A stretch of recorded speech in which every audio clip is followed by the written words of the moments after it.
Hello everyone and welcome along to your official mid-season review from the TII team. My name is Craig Dennett and I'm your host, kind of your host. We'll all be asking each other questions as we go along, but I'm your introductory host for this evening's podcast. I'm joined by Tommy McIntyre, Kyle McLean and Ross Chalmers as we look back over the first half of Rangers 2023-24 season.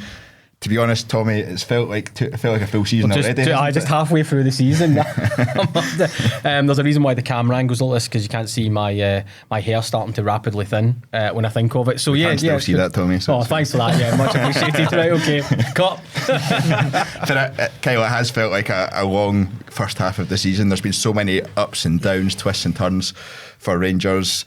And yet we've somehow managed to get to this stage where we're in a title race, we've topped a Europa League group and we've won the first trophy of the season. Yeah, I'd take that all day long if you'd said to me that at the start of the season. I suppose we were maybe promised that a wee bit at the start of the season by I'm sure we'll come on to him, but it's been crazy so far. But as you've just rattled off there, the last of successes that we've had, at least we've come on, we've got something tangible now we can point to with a cup in the bag and topping the Europa League groups during the last 16. It's brilliant. Yeah, absolutely. We'll come on to everything that's happened over the last 4 or 5 months or so.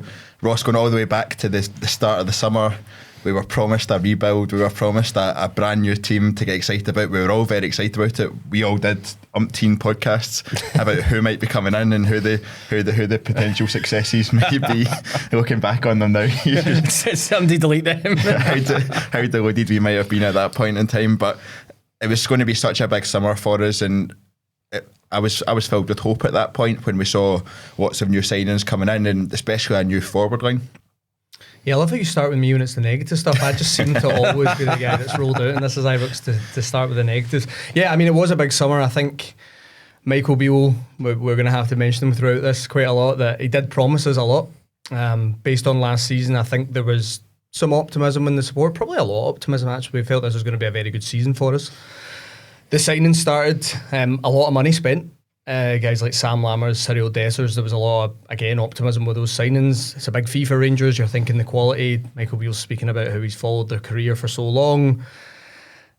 And yeah, I think I had bought into Michael Beale at that point. I think last season there was a couple of poor results, obviously, in the cups that we felt were very important. In fact, you felt were really important for Michael Beale.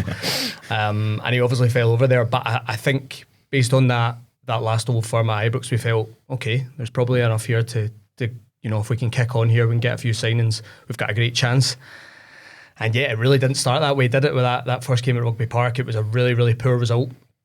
I thought that was probably the beginning of the end for Michael Beale, which sounds... One game in. Well, it is crazy to say this now. It was crazy to say it back then, because I actually remember doing the first podcast after that game and saying, it's just the first game of the season.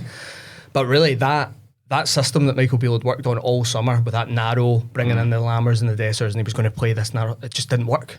And he just never seemed to work out after that game.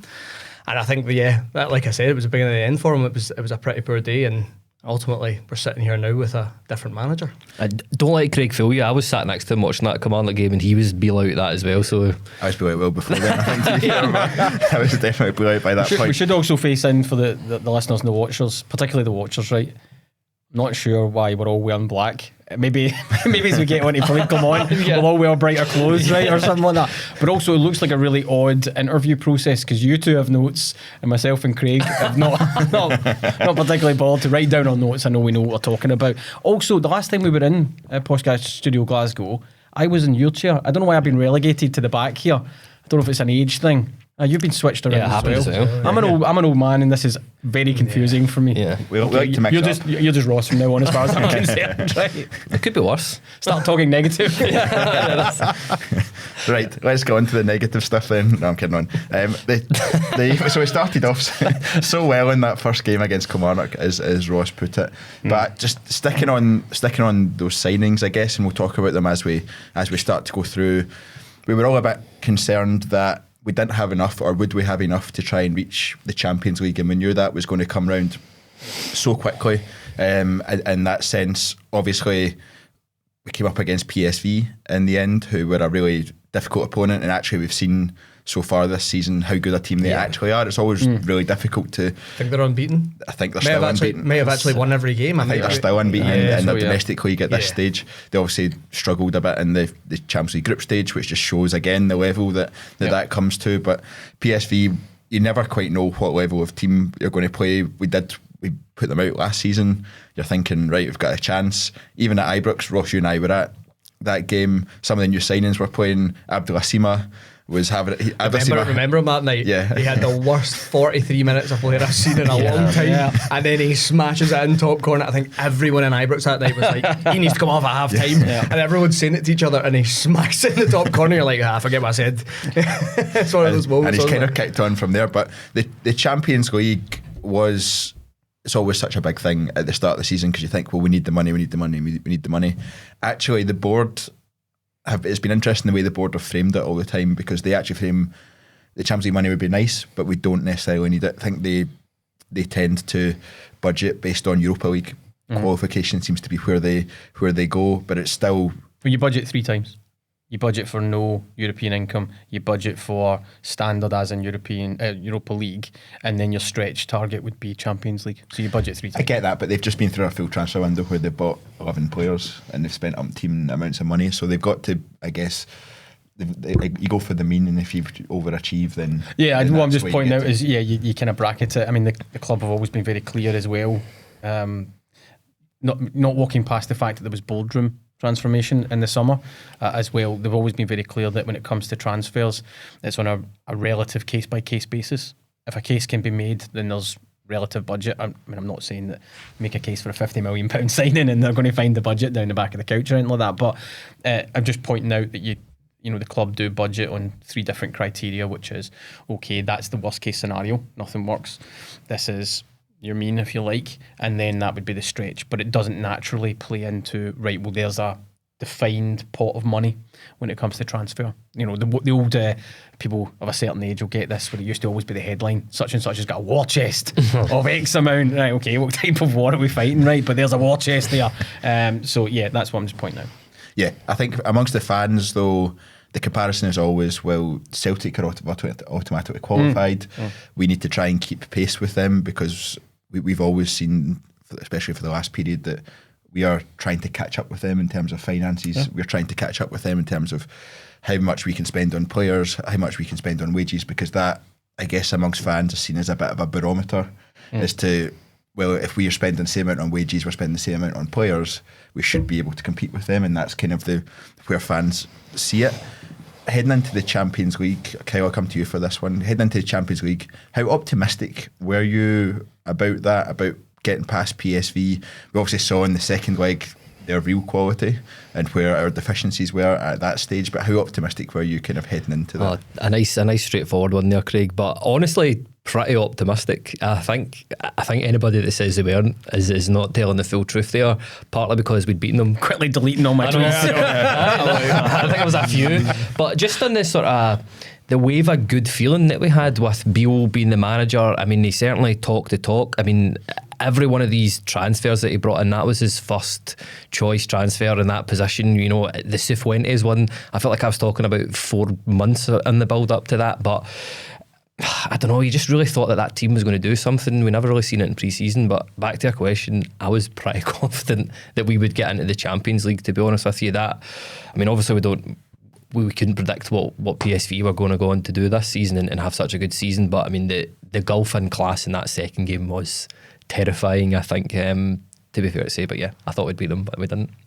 Yeah, Ross, I think we were pretty similar when we went to that game. Even after the first leg, we were pretty confident. We knew that Sangare was their standout player at that moment in time. He kind of ran the show again at Ibrox, but it was 2 each. You felt like you were going across to Eindhoven, you were going to have a good chance, but we just didn't turn up. That was the first time where it was that sort of, this maybe isn't quite as good, or the team aren't quite as gelling as quickly as we wanted to. And after the Kilmarnock result, you're then starting to snowball a wee bit. I'll be honest, I wasn't very optimistic about that PSV tie. I felt the season before. It's kind of on brand for you, that one. Yeah, yeah. I'm going to agree with you, Ross. I wasn't particularly optimistic. No, I wasn't. I thought the previous season, not to go back too far, I thought actually the two games at Ibrox were very similar. I thought there was it was a good competition between the two teams, but you could see PSV's quality. You've seen it last year as well. So I felt that at Ibrox, and I just felt we just didn't have enough to go over there and get a result. Now, last year, fantastic. Let's be honest, it was a smash and grab, really, wasn't it? With Cholak, we done well to win the ball up, and he puts that away. But I still felt last year they had a wee bit more quality than us, and I just felt it wasn't going to happen again. I just didn't feel it was going to get that way. And yeah, Kale's right to say we got battered. Really, let's look at it. And by the way, they've shown their quality all season, so it's not like you're playing against a side and it's just that one off. They've went through their whole domestic campaign and they're battering everyone, so it's not the worst result. But yeah, I wasn't very optimistic at that stage, and I think looking back now, I always feel I'm so negative already. We really should have seen this all coming with the pre-season performances. Yeah. Rangers were very poor for a pre-season. And I do realise I've skipped over the Servette game where we were also poor and struggled, but I was kind of... I think you're in a way kind of right to skip over that, because it's one of those ties you just want to get through. You've probably got enough quality to get through it, and you'll take any way to get through it. I think against PSV you knew it was going to be a bit of a stretch for us to make it. But really, I remember getting past that game and going, okay, that they have a lot of quality. They're clearly better than us. But the performances were the worrying thing at that stage. I think that's what was happening. And really, when you look back now, you always think when the competitive side comes, you think, well, this team will click now. It's pre-season, you give them a lot of time. It wasn't. And I think that's when alarm bells started to ring around that PSV. More domestic performances, but yeah, the fact that we just didn't perform at all away in Holland was really poor. I think everything had been... Well, first of all, you're going to save us a lot of time throughout the season by just clipping that 2 seconds of you saying you're negative. And that's going to save me tons of time throughout the season, and just send that to you, right? And then I think it comes back to the domestic game in terms of Kilmarnock, because that set the scene for every other performance, because you were laying it against that. Why couldn't we perform there as well? You weren't seeing the team gel. There was a coherence that everybody was expecting to see, which wasn't matching up to the rhetoric. You were getting told that it was going to be firebrand football, it was going to be fast flowing, it was going to be free, it was going to be chaos up front, I think was one of the quotes as well. Handbrake off. I was trying to stay away from that one, to be honest with you. Right? I was definitely trying to stay away from that. Ask the Sunderland fans about that one after the weekend there. Yeah, I'm glad somebody else has jumped in with that, so thank you. But you weren't seeing it on the pitch. And like you said, the Servette one, you put it at one side because it is just about getting through there. Then you come up against a really decent side. And I think other than one moment away where we pulled one back and you thought, oh, maybe there's a smash and grab about to happen here, and I think we conceded immediately from a free kick. Don't get me started on free kicks under Michael Beale either, right? But it wasn't matching up to what we were told. And then you go, right, maybe that's people gelling, that takes time. But then you started to look at the individual players that had been signed and the level of performances, and that's when it really started to unspool. Yeah. Because if you go like that, these all look like really, really uber talented guys, and it's just needs to get to click. Okay, you got a wee bit of back and forward. If you're seeing it not click, and you're looking at some of those guys and you're going, right, you've evidently playing with some sort of concussion, right? Because that's not a real footballer. Then that's a recipe for disaster, and it becomes a cautionary tale. Let's talk about some of those signings, I guess. Jack Butland is the success story of the whole thing. Jack Butland is the one who we've even seen in recent games over the festive period that Jack Butland has saved us in big moments. In the Kilmarnock game on the 2nd of January, they were through 1-on-1 after Connor Goldson has a bit of a brain fart and signs a centre midfielder for 5 seconds. And Jack Butland makes a huge save, and it's not the first time, and it won't be the last time either, that Jack Butland shows his worth to us. Outside of that, Ross, where are the successes? Where are the potentials? Looking at Danilo, looking at Sima, and you're looking at potentially Kieran Dowell. He's not played enough. Really, outside of that, Lammers isn't cutting it. Probably going to be away in January. Isn't cutting it. I know, isn't cutting it. That's the politest thing I've heard so far. That is not WhatsApp material, I'll tell you. There we go. Dessers is getting numbers but not having the overall performance. I don't think he's going to turn around fan opinion now. Where are the successes from the Michael Beale transfer window, and where are the failures in your eyes? You're now really trying to get me to be positive. Where are the successes? You're throwing it to me. Jack Butland is the obvious one, right? Yeah.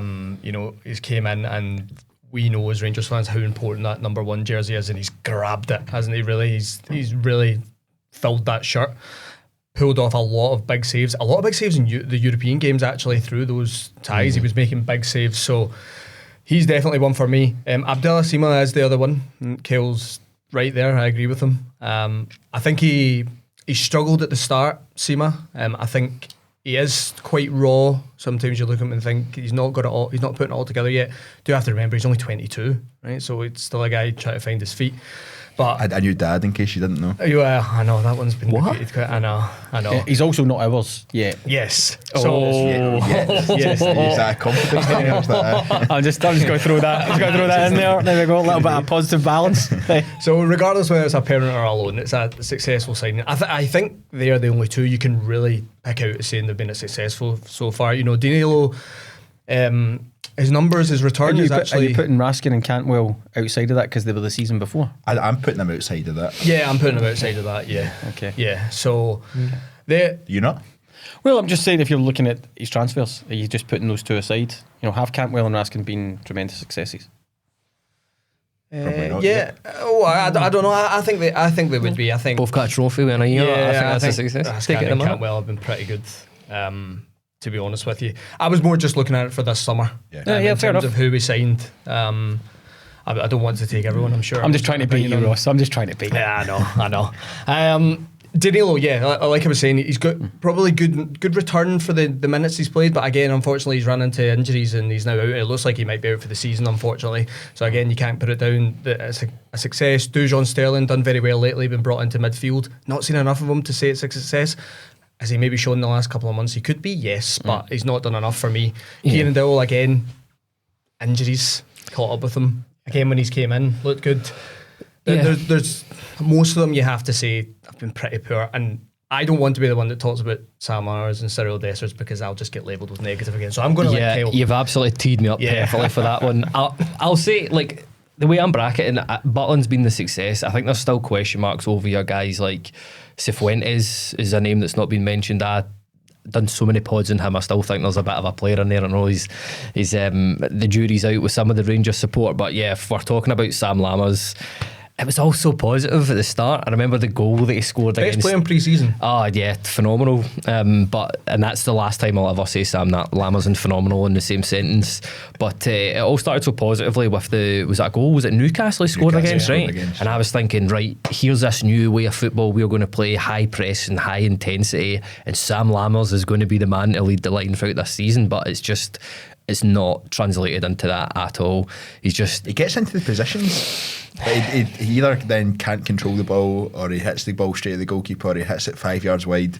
Like, for a guy that gets into all the right positions and we hear repeatedly how good he is in training and everyone's so impressed with him in training, to then not be able to replicate that even every now and again on the pitch is just strange. It's got to be a confidence thing. The only time I've ever seen him do it was against Dundee, and that goal scored against Dundee was an absolute screamer. But he's just... The fact it's only one out of half a season though is... That's it. It's you can't justify paying that amount of money for something like that. I mean, because I can't remember who it was that said that. I think it might have been Tav that said that Brandon Barker was the best trainer that he worked with, and I've repeatedly heard several players say that. But Trent Alexander-Arnold. Yeah, Trent Alexander-Arnold coming up against him, which is and saying he absolutely ripped him apart. As in, he ripped Trent Alexander-Arnold apart. But if you can't do it on match days, it's not worth anything to us, and that's ultimately where the Sam Lammers lies with me. I was just going to say the problem with Sam Lammers is you can see that he's a good technical footballer. He doesn't have any pace though, so even if he beats a man, he tries to beat him repeatedly because he doesn't have enough to get away. And I just think he's struggling with the pace of the game here in general. Like he just doesn't have enough time on the ball, and he's wanting a lot of time on the ball, especially in central areas. You've seen it that day at Rugby Park. He was picking the ball up in good areas, but he was taking way too long to release it, way too long to turn, and they were on him straight away. Yeah. And it's one of those games where you look at it and go, well, this is good. Okay, he gets out of his system. He realises the kind of teams he's going to be playing against, the system's going to be playing against, but he's just never got over it. Every time you see him in a Rangers jersey, I think he feels like he's got more time than he does. And actually, I felt towards the back end there, just before the winter break, he was kind of hiding in games. And I actually think that's why he's not playing now. You know, he hasn't kicked a ball. He didn't come on at Parkhead. He didn't play in the last game there at Kilmarnock at all. He's not getting minutes, you know, we bought him for $3.5 million. And I think that Philippe Clement is seeing the same thing that the fans are seeing. He doesn't want the ball. He's hiding now. And you can't do that in a Rangers jersey. You've got to show everything. And he's not.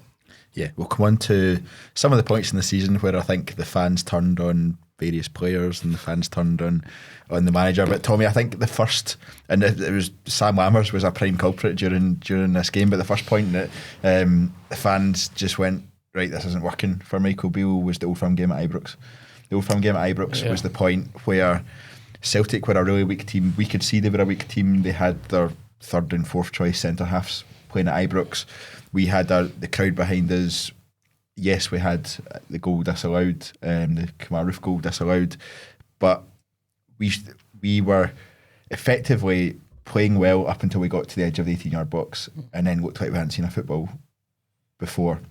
And it was so frustrating as a fan. You felt that Celtic were there for the taking. It was a real chance for this team to put a marker down for the season, and yet we're undone by a very good finish from Kyogo from outside the box, but effectively one good shot, and we dominated possession that day. We dominated the number of shots, but we just didn't look like we were going to score in a month of Sundays. And Sam Lammers had probably the best opportunity of the lot, because he tried to take it round the goalkeeper and then fell over as he hit the side netting. And I think that was where the fans just went, right, this isn't working, we need to change.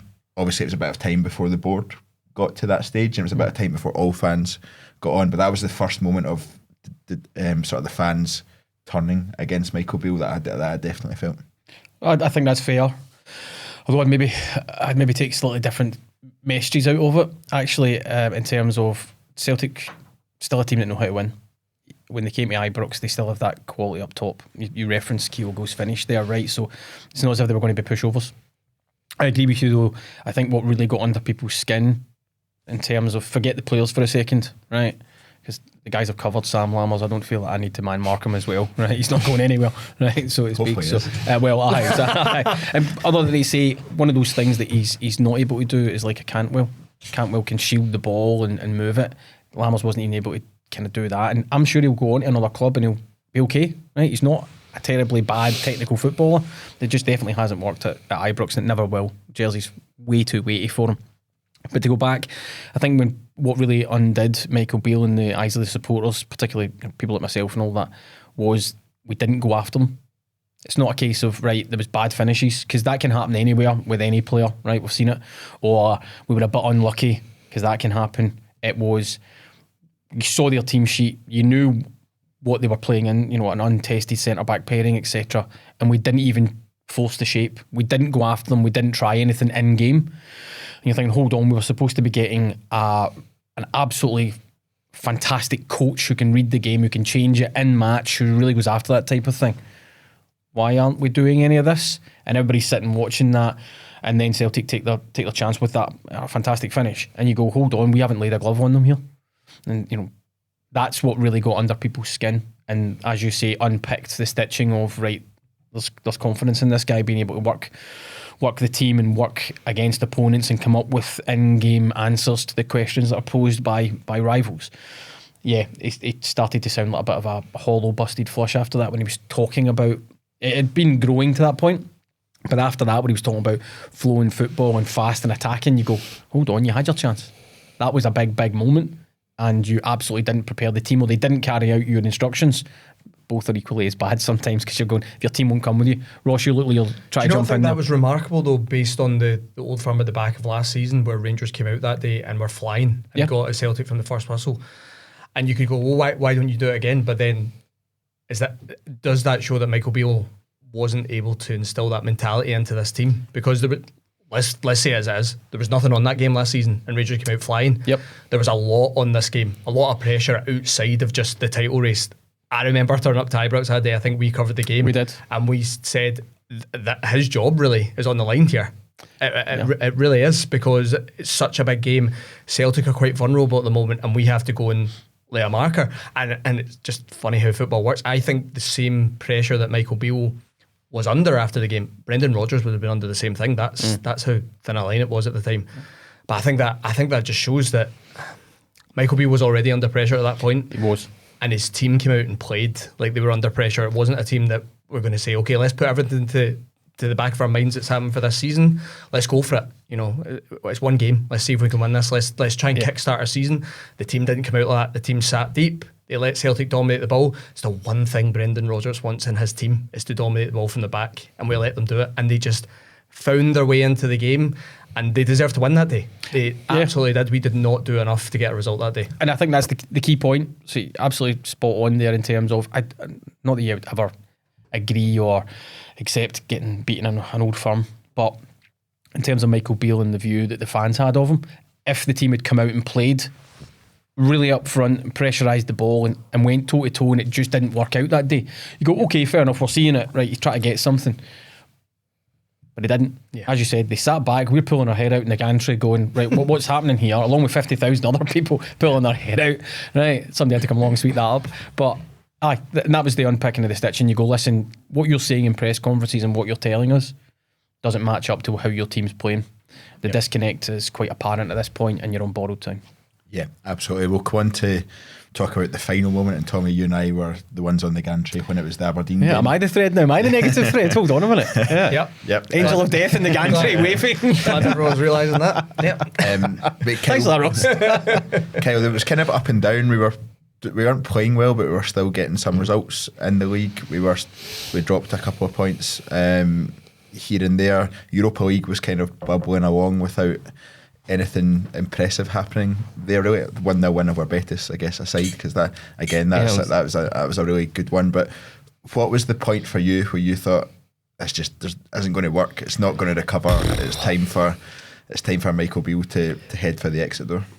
It probably was not too long after that Old Firm game, to be honest with you. As I said, it's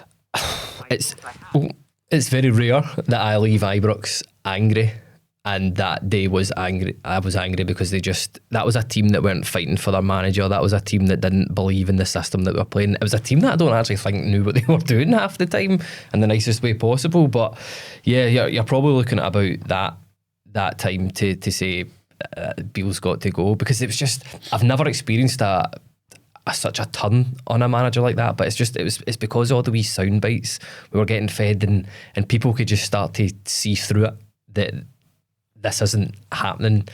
But yeah, at that time it was time for him to go. That was the most toxic I've ever seen Ibrox after that Aberdeen defeat. Well, during and after. Yeah, that was. I was going to say, game. before we get to Aberdeen game, what about the Motherwell game where we won? Oh yeah, the Motherwell game where we won. Yeah, it's toxic when you've won a game. You know it's pretty bad. Were they booed at full time that day? Yeah, won the game. Yeah. And I think I really don't. I actually remember Michael Beale in the presser after that one. He was not happy with the reaction from the fans that day. I think he might have called it out. But yeah, the atmosphere at Ibrox at that point, I've never seen that for a manager. I've never seen that either. Even when you look at like Gio, even when you look at Pedro and stuff like that, I don't think I've ever seen a reaction quite vociferous. Yeah. Maybe Paul Le Guen when St Johnstone beat us at Ibrox in the Cup. Maybe. I was there that night. But I was a lot younger, obviously. That's way back in time. But yeah, no, I'm with you. I don't think I've ever... I mean, it was bad during the game. I remember turning to you in the gantry and going, as soon as Aberdeen had went up, we don't have anything here in terms of a team. Seema gave us a chance, and you're like, right, let's go. And then Aberdeen just went up the other end. Did you actually feel let's go though? Because I remember sitting in the stands that day, and everyone was like, I cannot see us getting a result. Yeah, Rangers at Ibrox with 13 minutes left or whatever it was. You've got a sense of, right, we've got a chance here. I'll be honest. In a weird way, I'm glad we didn't. Yeah, because it signalled the end. If he scrapes through with a 2-1 or something like that there, or whatever, then you're like, right, okay. But it was exactly the right time for it to be the end. It's the most toxic I've ever seen the players having to interact with the fans at the final whistle, because we were sitting, so we were left hand side of the gantry, right, and looking down at the kind of where the Union Bells are, and the players were walking around. You get Tav kind of saying to Union Bears, calm down. You've got Lundstrom apologising, tapping his jersey and all that.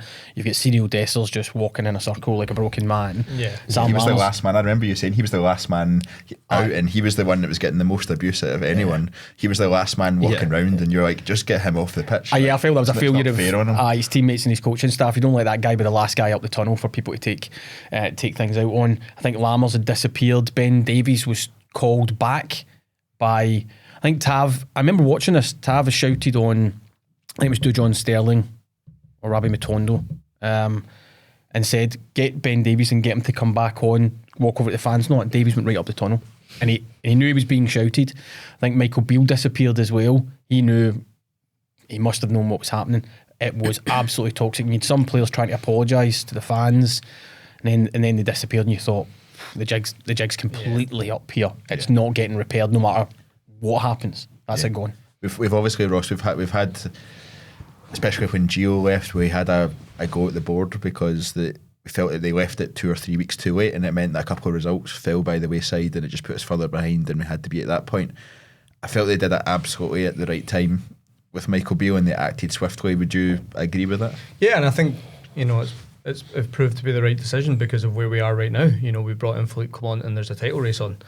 Of course, we're relying on those games in hands being won, but ultimately, I think most fans felt at that point that the title race was probably over. So the board have acted decisively, and they've made the right decision. I do give them credit, but I think there was only one choice, really, wasn't it? The board will have known that there was no way that the noises they were making internally at the club at that point in time was season's not over. Yeah. We thoroughly believe we can win something, whether that was title. I know there might be a bit of spin on that, but they thoroughly believed that if they got somebody in, the right man, they could come out this season with something. Yeah, I think it's Michael Beale was gone. I think we were all quite pleased when. I think quite pleased, maybe the understatement of the century. When it's never nice to see a Rangers manager get the bill because it means a Rangers manager's not performing. That means a Rangers team's not performing, which I never like. But apart from the way he's had to happen. I think the immediate thing for me, even before Michael Beale was sacked, was, well, who do we get in next? There wasn't an obvious candidate. You saw Frank Lampard being bandied about, and you saw various different other names that you're just like, it's just going to be the same again in a year's time. We're just going to be back in the same place with the same problems, and just going to have to go through all this again. I think they were right to give Stephen Davis or give a caretaker manager a couple of games, even though it was risky because they included a Europa League game away to Aris, who seemed to be our nemesis this Europa League. Was it 4 points and they were all against us? Yeah, but.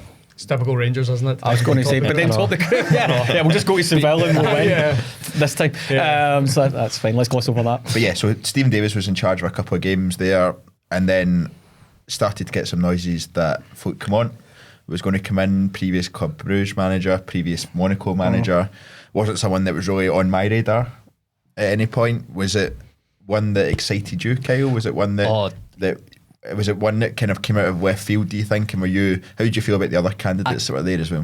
I'm glad you've asked me this because honestly I can tell you the exact moment. I was actually prepared. I'm sure you and I were on a pod, Ross, and we were going through the list of candidates and just it was your Frank Lampards, your Muscat, Gallardo, yeah. Janssen was one. Yeah, got them all locked in my mind. That's included with Billy Davis, Sam Allardyce, Neil Warnock. There was a lot being thrown about at Murty. That point. But and I remember looking through that, and then just about maybe an hour and a half before we went and did the podcast live, there's this name Philippe Clement just out of nowhere, and the more and more I read about it, I was just like, I was like, this seems a bit too good to be true. So I think it took me about an hour to decide that I wanted him in as a manager, looking at his credentials, looking at the way he'd been at his previous clubs. I know it didn't work out quite well with him at Monaco, but he just, and so he's been to have proven he's a total opposite character from Beale. What he says you get with him. And yeah, I'm sure we'll come on to talk about it, about transforming it. Muscat, I wouldn't have been too horrified at the idea of Muscat coming in as a manager. I think I was quite on board with Kevin Muscat as well. Probably the only other one that I was like, you know what, I'd give him a chance. You're obviously a wee bit wary about his temperament and stuff like that, and you're wary about he's played for Rangers before. He'll be just going down he's been a Rangers player, so he'll be a good Rangers manager kind of route. I thought it was more of a fad thing. that somebody gets something from the Far East, and then that has to be the next hot place that you have to go and get stuff, and you go like, well, there's a guy in Europe right on your doorstep. Yeah, I think that's fair. Was Philippe Clement one that excited you, Ross, when you first heard about it, or was it? Yeah, I think I was the same as Kyle. I didn't really know a lot about him, but when his name came up, and I think the sources you were hearing it from, you knew there was something concrete in it. And I started looking at his record in Belgium, which was really impressive. I think the thing that stood out to me was, and maybe it's not the long term what you want in the Rangers manager, but his ability to come into a side and, you know, rejuvenate them and get something out of them. I think in Belgium he was able to do that, come in, steady the ship, and then the next season he was able to bring success. He'd done that in numerous teams in Belgium. So that was the main plus for me. Ultimately, again, winning titles, which is something that we want to do as a club, isn't it? So if you're bringing someone in with the experience to do that, it's a massive plus. So yeah, I was definitely on board with Philippe Clement when it came to me. And I wasn't one that wanted Kevin Muscat. I didn't like the connection. I think there was too much built on that he was coming from Yokohama Marinos, which Ange Postecoglou came from. He played a very similar system. And I think Kieran actually said at one of our podcasts, he probably wouldn't have been linked if it wasn't for that Postecoglou. Yeah, so. Yeah. But I think it goes back to the fact that we knew we needed a change in mentality in that dressing room, and he was mental as a player. And I think, okay, he was playing beautiful football with Yokohama, but it was just the fact that somebody was going to come in and take charge of the players. I think that was what the main thing was. But that's not the kind of mindset change that you need. What you need is exactly what you've got, which is somebody who's credible. Yeah. Very credible. Clement doesn't come across to me as someone that would be shouting and screaming in the dressing room. He comes across as someone that's got a bit of a presence. You respect him. He builds that relationship within the whole team that everyone's in it together. He speaks about that all the time. And obviously he understands the relationship with the fans, which I'm sure we'll get into as well. So yeah, everything that I'd read about before Philippe Clement came in, I was really positive about. Once he came in, I was lucky enough to be in the Bloom Room that day when he was unveiled, and you could feel it. You know, it was like, okay, this is a real manager, which we haven't had in a while. I think Steven Gerrard had a bit of a presence, but mainly based on his football career himself. Van Bronckhorst, of course, had the history with Rangers, and of course he was a top level player. Probably didn't get that with Michael Beale, and I think a lot of people bought into the tactical side for him, his coaching, that experience. But when you sat in the room with Clement, I'm sure we all have now, we've been in the same room as him, you can feel it. You really can feel it. He grabs the respect of the room straight away. And he just knows how to manage people, and that's with the media as well. He's very good, like off camera, he's very good with him, and he's very nice, and he's just someone that you know the players will follow, you know, and that's exactly what you want in a Rangers manager. Yeah, Tommy's presence was, I think, the first thing that I noticed about him was this, that when he walked into that press conference room, everyone shut up. There's just like an aura about him that was like, right, I am here, I am the Rangers manager, you will not mess with me. But he didn't say a word about when, and that was all conveyed. He didn't say a word, but that was all conveyed. Was that? But I think to me, that's what I want a Rangers manager to be like. It's what I want the Rangers manager, or what I want to believe the Rangers manager is like with the players as well, especially in tough moments. I think that was more what it was than having that presence in front of the media, because people can have that. The media aren't the scariest people in the world. Look at the four of us. So, well, three. I mean, take myself out of that. But I want to get an insight from them, or an understanding of how they're going to be with players in the dressing room. And I don't think he changes. I think he's the exact same with everyone, no matter who you are, no matter what relationship you are to the club, whether you're media, whether you're staff, whether you're players, whether you're anything like that. I think he's the same every time, and that was what really came across to me and impressed me in the first instance. Yeah, but and to that, I can definitely tell you he's respected across the club. He is very much authentic. What you see in the press conferences is exactly what he's like off camera. And comes back to that, and I'm not comparing him to the previous manager or anything, but you're always looking for probably two things, right? Which is that credibility. He comes in, you know, he's probably blessed as well. He's a big unit, right? I'm not going to argue with him anytime soon. But also he comes with that, I've won titles. I've not won the odd cup here and there. I've won titles, right, with different clubs, all right, in the same country, right? You're always looking for multiple countries, but he's done it with different clubs, then goes to Monaco, whatever. But he's a credible, respected name. Then he comes in and deals with you respectfully as well, and he gives you legitimate answers, and he'll tell you up front, I'm not dealing with that question. It's really that simple. I want to talk about this, and this is where it is. And then in terms of building that rapport with the fans, he takes that really, really seriously and wants the club to be that kind of community family feeling. But also he turns to them and he goes, oh, by the way, I'm getting a better tune out of some players that haven't been performing. You can see what I'm trying to do in terms of front foot pressing, and first trophy of the season, there you go, and I've got us back into the title race. You put those things together and you go, oh, not only does he talk a good game, and he does it in a way that's, I've been there and I've done it, guys, but also, and this will translate into the players in the dressing room as well, but then he also turns around and goes, and I've backed it up. Just don't listen to me. Look with your eyes. Teams, it's not stellar football, right, because he's dealing with some of the same players, right, and some of the problems, but he's been pragmatic in terms of getting victories, and I will take pragmatism all the time. I say it all the time. That's what he's been able to do. Then he translate that into changing. So he looks ahead now to how he can fashion a team that more coherently represents him. But in terms of previous incumbent of the managerial chair, it's night and day, because when he does turn to you, if you've asked him a question or you're in his presence or anything like that, you know you're in the presence of a proper football guy who thinks deeply about it, not just the physical side of the game and the tactics, but the mental side of the game. And he translates that into the team as well. But he's also thinking about every single part of the club. You know, there's a reason why we've went right after the scouting area. There's a reason why we've went right after the analytical side of it as well. And there's a reason why we went after the recovery and the fitness area. These are all areas that he identified. He's watched every single game prior to coming in, and he saw things that he did not like. And that was part of the conversations with the board as well. I expect some of this stuff to change immediately. Okay. And then it all starts to come together. Right now, he's been an unqualified success. Yes, you would have loved to have won the last Old Firm game. We'll come to that, right? But unqualified success. Get yourself back in the title race. Make this team relatively credible. If you can, qualify in Europe. That's all right, I'll top the group. And by the way, try and win a trophy. I'll win the first one that's available. Those are some pretty big ticks with that squad the way it currently is right now.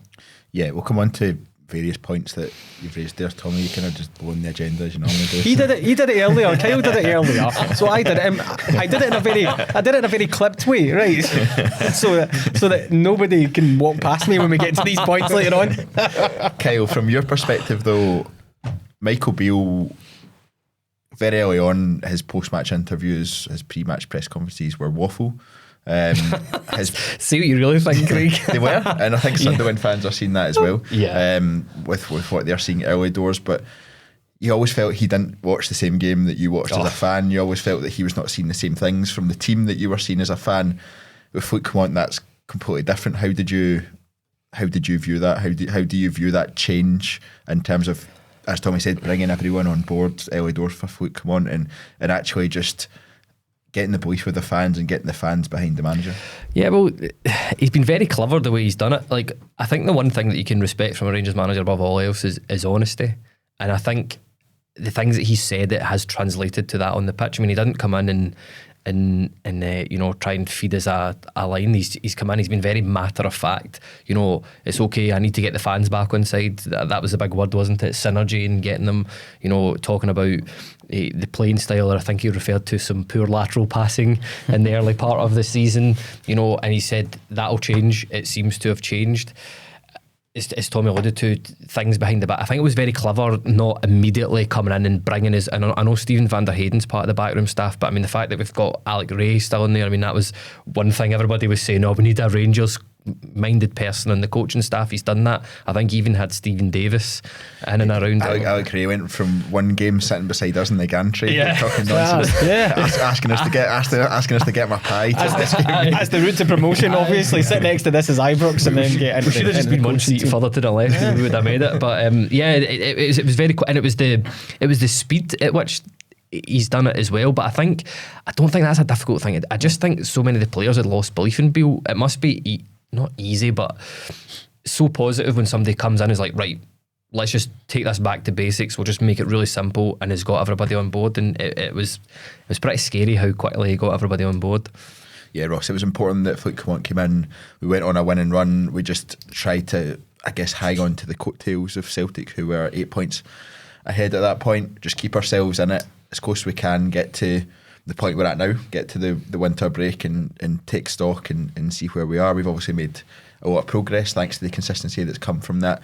How big, I'm going to touch on one of the earlier games because he started really well, but that game against Hearts, at Ibrox, where it was probably the first time that under Philippe Clement that the team just didn't perform. The team was just not performing well at all.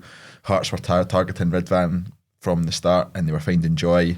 And it took until the 96th minute, I think it was, for us to take the lead and go 2-1 up. How important was that for just keeping everything going, keeping everything ticking over, keeping the fans' belief in what was happening, and keeping, I guess, probably the players' belief as well? Because Philippe Clement came in, he's taken the exact same players that were there with Michael Beale. He's not had the chance to bring in any new ones, really. Obviously Fabio Silva in the last few days, but up until then he's taken the exact same players that we were all lambasting in every way possible, and he has taken them and he's transformed them into a team that is winning the games they're expected to win, playing better football. Yes, they're still making some mistakes, but they're getting there, and you can see game by game the progress. How important was that win at that stage to do that, and how impressed have you been with the fact that he has taken the same squad but transformed them?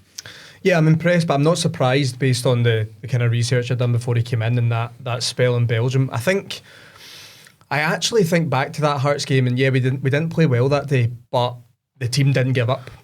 And I think a lot of the fan base seen it that day, and that's why the atmosphere was actually so good. Even when they were 1-0 down, I felt the fans were rallying behind the players, which we've seen a lot in European games. It really does benefit the players when the crowd are right there behind them, and I think that definitely helped them that day. And I think the fans would have, it sounds really silly to say, but I think they wouldn't have lost belief in Philippe Clement if we hadn't picked up 3 points that day. But of course, it's fantastic to keep things going.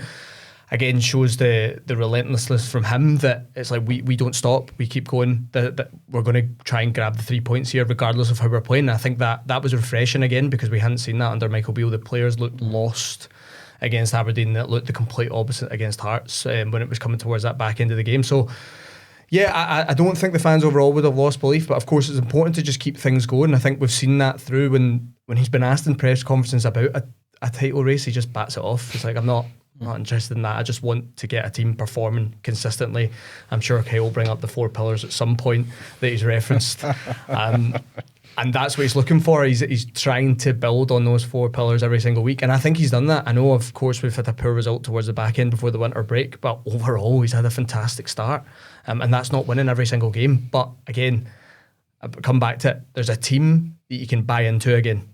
That was lost, completely lost under the previous manager. You've now got a team and players in there that you look at, and before you thought there's nothing, you're not getting anything from them. There's quite a few players in there that you go, they're actually genuinely good players. You know, he's found a system to get these players playing at their level again. And I think Kale made a good point. He simplified it. He's just went to a simple 4-2-3-1. He's put people in positions that make sense to them, and you've seen the team kick on. Yeah. I'm sure things will continue to grow, and when he brings in his own players, I'm sure he'll continue to change things. But as is, he's looked at the squad and he's went, this is what I've got, this is what I've got to work with, and this is the best, this is the system that's going to get the best out of them, and that's great to see. Yeah, Tommy Ross touched on the backing of the fans there. I thought it was really interesting. So Philippe Clement came in, one of his first games was Sparta Prague at home. We won that one, went to Sparta Prague away, struggled for 70 minutes or so, and then looked like we were going to snatch it, but got the draw. Came out of those 2 games and you're thinking, right, we've got a bit of a chance here. Again, Europa League continuing. Next game was Aris at home. We knew the difficulties we were facing in the away game. Stephen Davis was in charge. We were in a bit of flux. The players were all over the place. Felt like they were more consistent now. We all went to that game, I think, expecting to win. Kyle and I certainly did anyway. But there was an expectation from the whole stadium, I think, that night, and it was the first time Philippe Clement and his post-match press conference brought up the fact that the nervousness from the fans made its way onto the pitch, and the first time he brought up the fact that the fans do have such an impact on the players, and the fans, the mood of the fans, or the energy that the fans have, can push players up higher, or they can bring them back down and actually make it more difficult. I thought that was really interesting. Do you think that was a bit eye-opening for Philippe Clement as well, in terms of how quickly the fans can get nervous, or how quickly, because 10 minutes into the game and the fans are nervous in that one? I did think it was really interesting, because that was probably the first game where, yes, we turn up to domestic games at home expecting to win, but there's nothing like the the pressure that I felt from the stands in that game.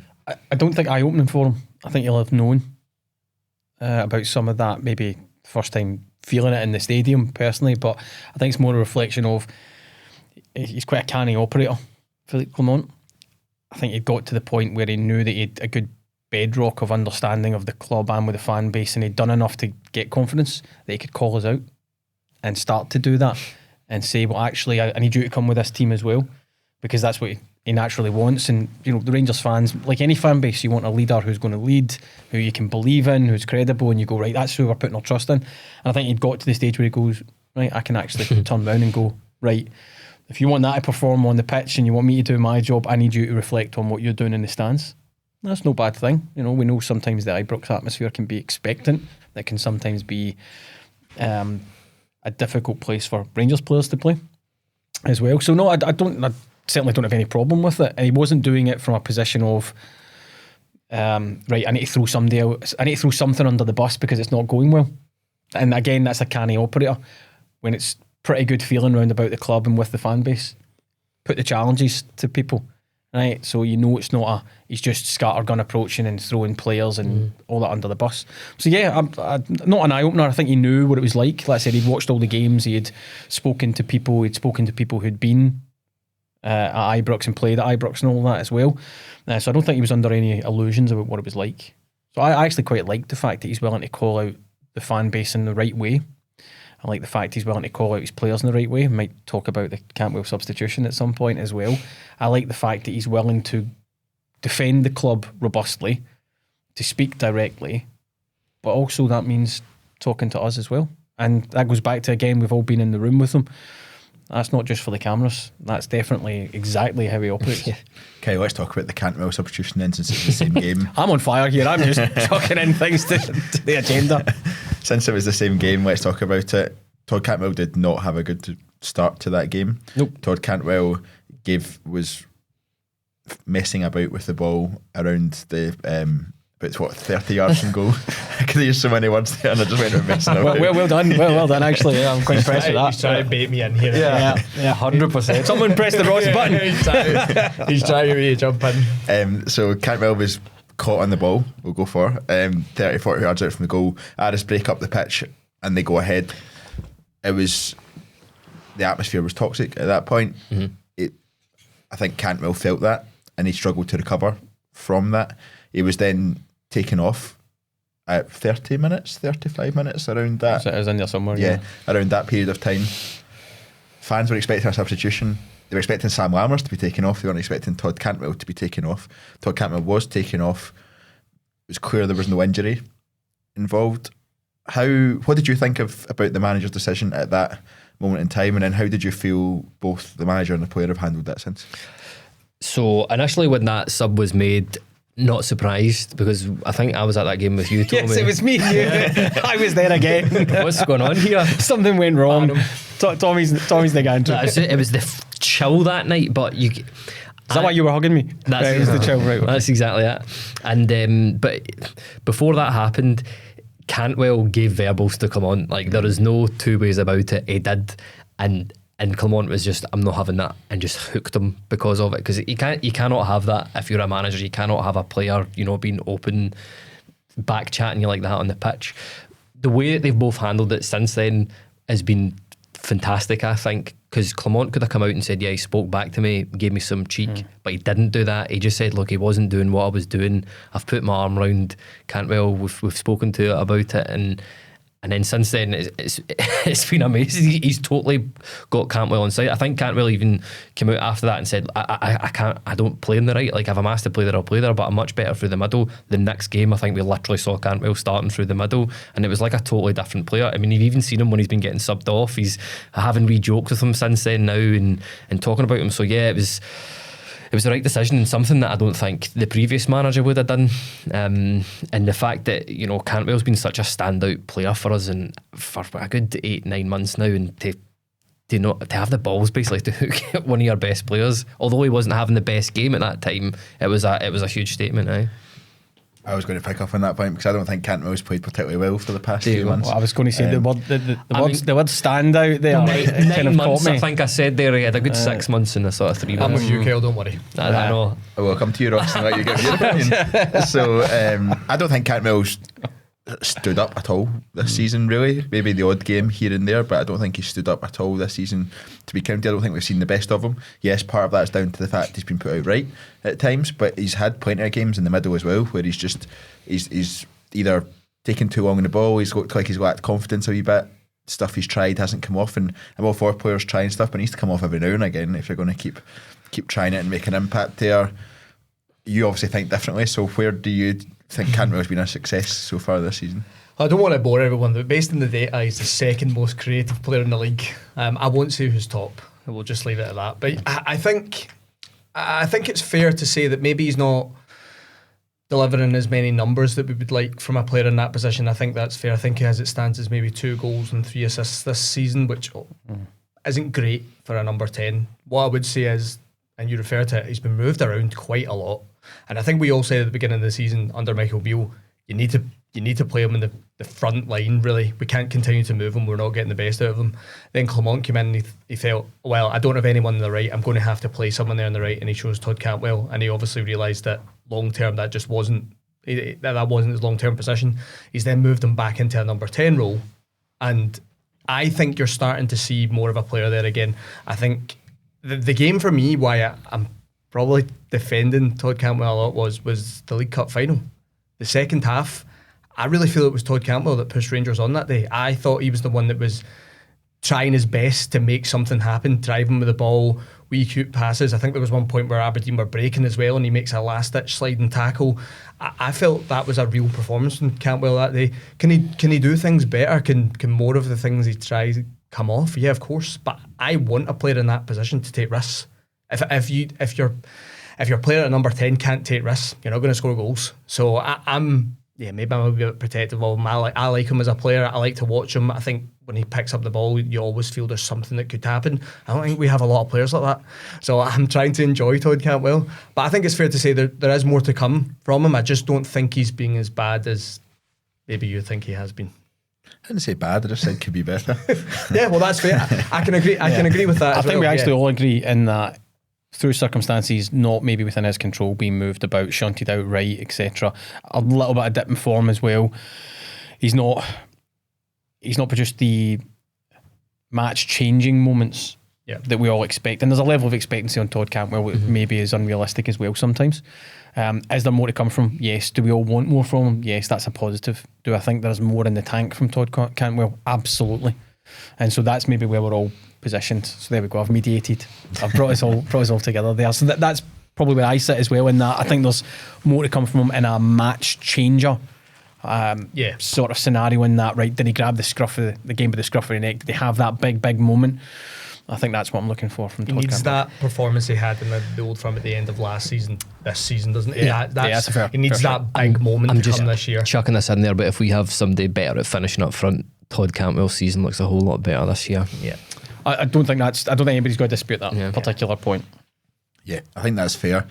You mentioned the League Cup final, so we'll come on to December, which we knew was going to be a huge one for Rangers. We needed to come through December pretty much unscathed if we were going to be competing on all 3 fronts. We had the opportunity to lift the first trophy of the season, which we knew would be huge. We faltered in that area so many times in recent years that we knew that just get that winning mentality within this group again and let's see where they can go. We were already winning games. We knew that we were going into the League Cup final on the back of being away to Real Betis in Seville, where the weather plays a part because it's roasting.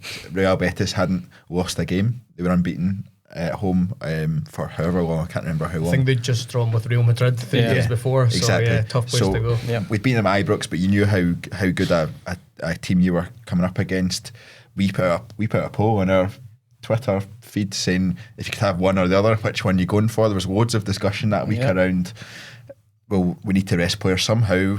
How do we go about doing that? In the end, we played our best team in both games. Went away to Betis, saw Cyril Desser's finest moment in a Rangers jersey, and that'll probably remain as his finest moment in a Rangers jersey, going by how things have gone since. But the that was a great performance that we saw out in Seville that night, and then we came back, we won the Viaplay Cup final. Wasn't the nicest game in the world to watch, but it's all about winning at that stage, and we got over the line. James Tavernier again playing a hugely important role that is too often forgotten. I think, how important, how big was that week, Tommy, do you think, in terms of just, right, this team is back, this team's arrived for this season, and we're all behind them and we're all moving in the same direction? Actually, the belief that, yes, they're winning, but they can take that next step, and really when it matters, they can stand up. Seminal, absolutely seminal in terms of the season and Philippe Clement and relationship and all that stuff that we've spoken about. It's a very fine line between belief and delusion, right? And belief has to be driven by momentum and tangible success. So you go, right, we go away to a really, really tough place, arguably the best team in the group, right, player for player, and beat them in their home patch, right? I think they'd been unbeaten this season up to that point there. And then you win that first trophy, which is huge because that has always been a stumbling block and a mental stumbling block as well. I liked, in those moments, the fact that we did it different ways. I think I said this at the time, which is you go away to a place like Seville, you go to Real Betis and you play a team who are footballers, right? And you go toe-to-toe with them and you beat them by playing football.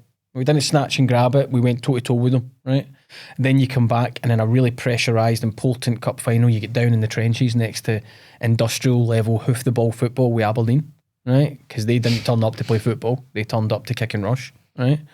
And so, right, we got in next to that, we produced bits of quality, but we also stood up to the physicality, we stood up to the pressure, we did everything we had to do. And you go, right, how did it all shake out? 3 points in top the group, all right. And I'm got a winner's medal around my neck. And you did it in two different ways.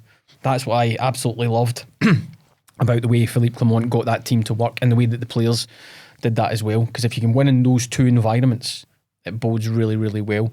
And then cycling on into the rest of December, really important as well. But that week crystallised everything that we hope Philippe Clement will continue to deliver. And then he turns around in the dressing room and goes like that to the players. Just follow what I'm doing. I think Jack Butland after the cup final said, you know, we were lost. We always felt we had talent, but we were lost. He's come in and he's simplified it. Yeah. Right, guys, keep it simple. Do what I tell you, and you'll top your group, and you'll get more winners' medals than not. Won't always be up, you know, there'll be downs. Every team has that, but that's where you get belief. That's where delusion gets locked away in a cupboard because you're not just saying, "Oh, we're such and such, we should win." No, we're winning. That's why we should win. Yeah, that's a great recipe.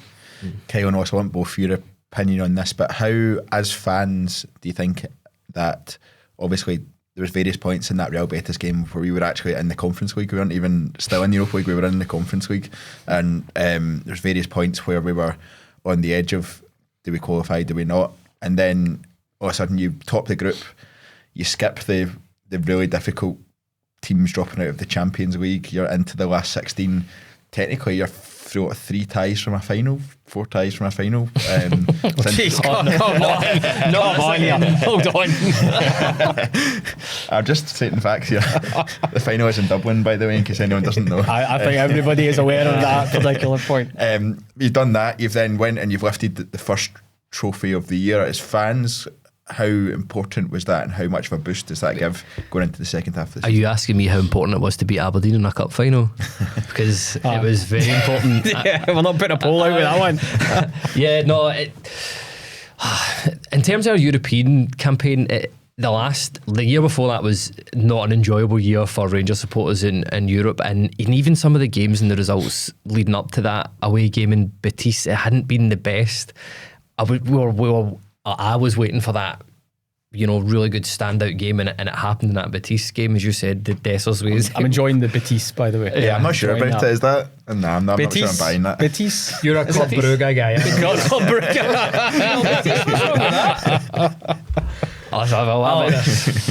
I'm going for it. Where was I? Beating Betis. Beating the other team for Seville. It was brilliant, and then obviously it's just the fact to have something tangible to point at, to go, here guys, you can actually do this. And I think that's what's, driven and blown the belief into the squad. Yeah. I should say, just before you go on to Ross as well with that question, and I agree with what you're saying there, Aberdeen were not the important thing. They are never the important thing, right? They were just the wall in the kicky game, right? In terms of, they were just there to be in the cup final. Beating them in the cup final was not important. Rangers winning the cup was the important part of the story. I just want to make that absolutely clear. Yeah. Right. It's always nice to be Aberdeen, though. Oh, well, aye, of course, but they should be used to that by now. Yeah. Yeah, I think the Viaplay Cup win was way more important than Europe for the team. Not for the obvious reasons, right, win the trophy, but we have seen this Rangers squad before playing European ties where the pressure is off, and they've delivered. They've got some remarkable results. You think of that run to Europa League final, that game in Dortmund was ridiculous. I've never seen anything. I actually remember when the Lundstrom goal went in, I started laughing. It's just one of those moments where you're like, what is going on? So I've seen the team perform at this level before when, like I said, there's not a lot of pressure. But coming back to the Viaplay Cup, it had been building in the week, as it always is in the media. There's penalties, things like that, and I think there was a lot of pressure on Rangers. I think Aberdeen, there wasn't any pressure at all. They were just coming in to see if they could ruin our day, really, and take a trophy with them. And the players stood up that day. It wasn't a great game. I'd probably say that most cup finals are pretty poor to watch, to be honest with you. Even outside of Rangers, most cup finals they're always poor. So I wasn't expecting to turn up at Hampden that day and watch like Barcelona versus Manchester City. To be honest with you, I didn't expect that level of football, but I just felt that day, especially in the second half, I think Clement had really got to them at half time and really drove home that this was a must win. And I think you've seen that at the end of the game with the celebrations. A lot of emotion from Philippe Clement walking around the stadium that day with the trophy, really enjoying it with the fans. The players did as well. I think you could see that they had obviously put a lot of pressure on themselves for that trophy, and they let it all out at the end. And I think that will just ultimately give them a lot of confidence moving forward. Like Tommy said, there's going to be ups and downs. They're not going to win every single game. But I think it gives them belief that when they go into these big games, they can get a result. I feel a wee bit daft saying at the moment based on the result we've just had at Parkhead, but there's still plenty in this squad now that I think they believe they can turn this whole season around. They're back in a title race. They've got the trophy. There's no reason they can't go win the Scottish Cup. And do you know what? You were talking about ties to a final. Maybe we wouldn't go that far, but I think there's certainly enough belief in the squad that they can make a dent when they come back into that last 16 in Europa League, and that's what we want, isn't it? Yeah, absolutely. December's a bit of a blur, to be honest, but we know that Celtic dropped points at various points in December, which gave us a massive boost as well, because it brought us back into a title race that we spoke about earlier on, that we thought way back in end of September, early October, we thought was gone already by that stage. We're well back in a title race. We're only 2 points behind at that stage. Sadly, the Ross County game was postponed, which meant that we have 2 games in hand. We went into the Old Firm game.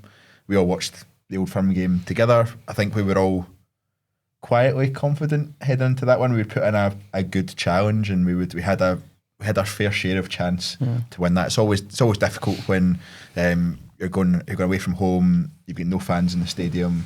The pressures are on both sides, and pressure wasn't just on us. The pressure was on them. We'd spoken about if we were able to get the win, just how much it would unravel elsewhere. But we also felt that if we don't win, it's okay, because we're still in this. We're going into the second half of the season well in a title race. We know we will drop points at some point, but we also think Celtic will drop points at some point going into the second half of the season as well. It definitely felt like we should have done a bit better in that game. I don't know if you agree, Tommy. I'll come to you first. It felt like we should have given a better account to ourselves, but I also think it highlighted the problems that we faced all season, and that's up front and in the forward line and in that final third, and taking the chances when they come. Yeah, I think, but broadly agree with that. I mean, one scratch doesn't scrap the car, so to speak. So yeah, it was a poor result, poor performance in the second half, but it doesn't throw us out of the title race. If people would have been thinking, well, by the way, you get to the end of December, you'll have had an Old Firm defeat. That, if you win your other games, puts you 2 points behind, and you've won the first trophy, and you've qualified as group winners. People would have been like, right, okay, you're not allowed to drink in December because you've evidently had quite enough by that point in time. So, yeah, I think first half we were okay. Second half, yeah, we absolutely didn't do what we needed to. We were undone by a lack of quality at the top, and Celtic have better quality up top than we do, and that showed. The opening minutes of the second half is what really killed it. We didn't come alive until James Tavernier scores another fantastic free kick. But ultimately, it's not fatal. And that's the overriding story there, right? Because you come out and you go, right, again, we keep coming back to it. There's lots more positivity in this than we thought 12, 13 weeks ago. And you go, right, got Europa League football to look forward to as group winners. Viaplay winners. And win your games in hand, which we're eminently capable of doing now that we're refreshing the squad as well, you're 2 points behind. Right? And then it's a case of matching or bettering what Celtic do and getting them back to Ibrox and giving the performance that Philippe Clement wants. So, yeah, I mean, I'm looking absolutely really forward to the next half of the season because I think we're right in amongst it. It's as simple as that. Rangers are right in amongst every single trophy that we're going for. In Europe, let's take it game by game. No one is getting carried away just yet. I'm doing the Philippe Clement there. It's a marathon. It's not a sprint. It's a marathon. Kyle, Old Firm game, and give your thoughts on that if you wish. I think Tommy's covered quite a lot of it. But, nailed it. I've absolutely nailed it. But in terms of looking ahead now, looking ahead to the second half of the season, looking ahead to what you feel this team can offer or what you hope for from this team, where does that lie? Well, obviously you want to win the league. I think we've touched Is the league the most important one? Yeah. That's not even a question for me. It's every year the league is the most important, but it's the fact we've got a wee bit of belief. I'm absolutely fascinated to see how this transfer window will play out. It's so cliche, but he's not got his own players in quite yet. Fabio Silva, we've seen a wee brief glimpse of him, as you already alluded to. I think one of the major failings in that Celtic game was we didn't have anybody sufficient enough up front. The fact that we have addressed that even before the window officially opened, and we had a guy in playing against Kilmarnock, a new forward was brilliant. Even though it is a loan, I think that's a market we might explore more in the January transfer window. But just to keep the consistency, just to see, you can see a real style of play. And what I mean by that is we have different ways we can attack, and as long as that continues under Clement and we defend well and we keep up these clean sheets that we've been keeping as well, yeah, I don't see why we can't do it. You have the same mindset, Ross? The league is the most important for me every single year. That won't change. So I agree with Kyle there. Yeah, I think January transfer window will be crucial. I don't think Rangers will do a lot of business, but they certainly have to do business at the top end of the park. They've obviously, like Kyle said, brought in Fabio Silva, looks a good player. We have to wait and see with that one. We've seen other players like Emmanuel Dennis, who Clement worked with briefly at Club Brugge. So that's definitely going to be an area that I think Clement really recognises we need to strengthen. I think we will. So interestingly enough, I think the other side of the city will be in exactly the same position. I think they realise they need to strengthen as well. So both clubs are going to go for it. And really that's a huge positive for me because, like you said before, we weren't in it. I think when Beale got signed, I think I said we were out of it, and I'm, I'll admit that now, and because we're back in it, I might not have admitted that if we were away. I'd probably still say that we had a chance. But yeah, I'm with you. I have a lot of confidence going into the second half of the season. I think there's a good squad there. I think we've started to see players coming back now. Clement spoke about that in his press conference after Kilmarnock, saying I think he actually referenced there was 11 players out at one point. And I think it's fair to say he's not happy about the injury situation. If anyone asks him about it, he's quick to shut it down. So he's happy. There's a lot of players coming back. So yeah, I'm really, really confident. Hopefully we do some good business in the January window and we push on. Yeah, I was smiling there. I was expecting you to say Club Brugge to join Kyle on his Betis. That's what I was thinking. I was looking across the table saying, say it. I've said that enough on the podcast. I don't want to ruin it. It's like Nico Raskan, isn't it? Yeah. Yes. Absolutely. In a friendly between Club Brugge and Betis. So there we go. Yeah. What other way do you say it? I've been sitting here for the last 30 minutes. Betis. Oh, right, okay. I'm with you, Kyle. Honestly, it is Betis. That's fine. And on that note, I think we will round off the podcast there. Thank you very much to you all for joining. I'm not going to say that I think we're going to do something. There we go. Right, Would you like to say? I think we're going to win the title. I think we're in it. We've put ourselves in a great position. Philippe Clement, the guys have referenced the transfer window. There we go. Yeah, we have absolutely put ourselves in a great position going forward, and much more to look forward to than I thought we would have sort of 12, 13 weeks ago, as you said, Tommy. So thank you very much to you guys for joining us. Thank you very much to everyone for listening and watching. That's been our sort of mid-season review. We're very much looking forward to what's going to happen in the transfer window. We're very much looking forward to what's going to happen once the winter breaks over and beyond. So make sure you stay tuned to the TII YouTube channel. Drop a like on the video if you've enjoyed the content. Make sure you subscribe, turn on those notifications, and you'll be able to find out every single time we go live. All it's left to say is thank you very much for listening. Until next time, goodbye.